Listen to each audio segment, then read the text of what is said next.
अमेरिकी central bank, जिसे federal reserve भी कहते हैं, इसके कारण दुनिया में महंगाई पे नियंत्रण करना बहुत ही मुश्किल हो गया है।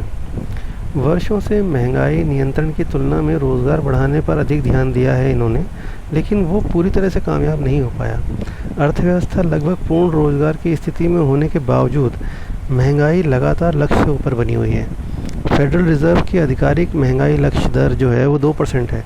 लेकिन लेकिन रुचिर शर्मा जो इस आर्टिकल के लेखक हैं, उनका मानना है कि आम लोगों की बचत धीरे धीरे कमज़ोर होती जा रही है।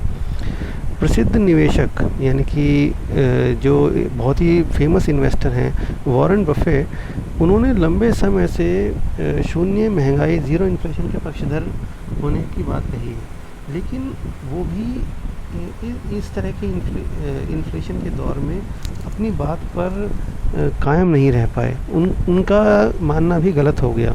महंगाई का सबसे बड़ा बोझ हमेशा गरीब और मध्य वर्ग पर ही पड़ता है और उनकी आय, बचत शक्ति और क्रय शक्ति लगातार घट रही है। अमेरिका में पिछले दशक के दौरान लगभग 30% चीज़ें महंगी हुई हैं और जीवन यापन बेहद महंगा होता चला गया है। चाहे महामारी हो, चाहे टैरिफ हो, चाहे युद्ध हो, चाहे कुछ भी हो, आसान मौद्रिक नीति को उचित नहीं ठहराया जा सकता। कम ब्याज दरों के नीति के वास्तविक मजदूरी पर दबाव पड़ता जा रहा है। लोगों पर ऋण चुकाना कठिन होता जा रहा है। एआई के लगातार कार्यरत होने और उस पर विकास होने से लोगों की नौकरियां जा रही हैं और निवेश जो है वो लेबर इंटेंसिव ना होकर लेबर रिग्रेसिव है, यानी कि लेबर को एक तरह से डिस्करेज कर रहा है वो निवेश।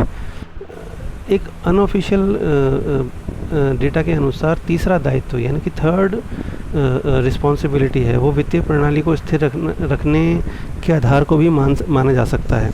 लगातार आसान धन, इजी मनी की नीति ने शेयर, मकान, अन्य संपत्तियों को कीमत को आसमान छूने पर मजबूर कर दिया है और आने वाले दशक में ऐसा ही देखने को मिलेगा भी।